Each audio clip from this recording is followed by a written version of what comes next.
As most of you know, I'm not a Republican nor a Democrat. I'm a monarchist. I want to tell you about my candidate. He's a king of the Jews. Yes, he is going to play the racial card here. He's the king of the Jews.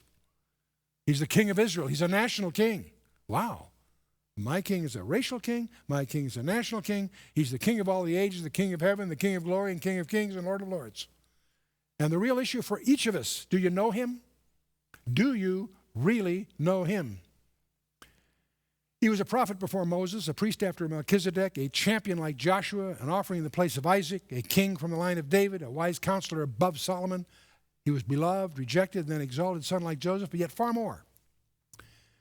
The heavens declare his glory. The firmament shows his handiwork. He who is, who was, and always will be, the first and the last, the Alpha and the Omega, the Aleph and the Tau, the A and the Z. Yes, he was the first fruits of them that slept. He's the Ego Eimi, the Ichyak Asher Ichyak, the I am that I am. He was the voice of the burning bush.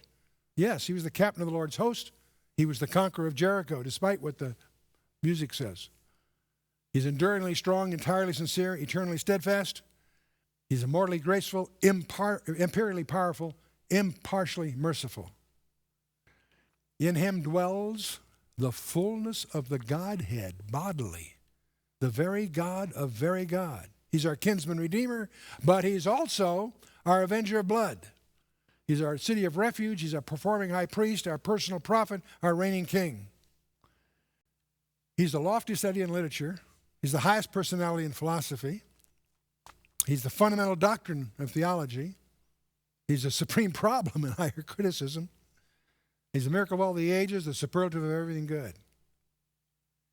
You and I are the beneficiaries of a love letter. It was written in blood on a wooden cross erected in Judea some 2,000 years ago. He was crucified on a cross of wood, and yet he made the hill on which it stood. By him were all things made that were made. Without him was not anything made that was made. By him are all things held together. Question, what held him to that cross? It wasn't the nails. At any time he could have said, enough already, I am out of here. What held him to that cross? It was his love for you and me. He was born of a woman so you and I could be born again. He humbled himself so that we could be lifted up. He became a servant so that we could be joint heirs with him. He suffered rejection so that we could become his friends. He denied himself so that we could freely receive all things. He gave himself so that he could bless us in every way. He's available to the tempted and tried. He blesses the young. He cleanses the lepers. He defends the feeble. He delivers the captives. He discharges the debtors. He forgives the sinners. He franchises the meek. He guards the besieged. He heals the sick. He provides strength to the weak. He regards the aged. He rewards the diligent. He sympathizes and he saves. His offices are manifold. His reign is righteous. His promises are sure. His goodness is limitless. His light is matchless. His grace is sufficient. His love never changes. His mercy is everlasting. His word is enough. His yoke is easy and his burden is light. I wish I could describe him to you. He's indescribable. He's incomprehensible. He's irresistible. He's invincible. The heaven of heavens cannot contain him. Man cannot explain him. The Pharisees couldn't stand him, but soon learned they couldn't stop him. The personal representative of the ruler of the world could not find fault with him. The witnesses could not agree against him. Herod couldn't kill him. The death couldn't handle him. The grave couldn't hold him.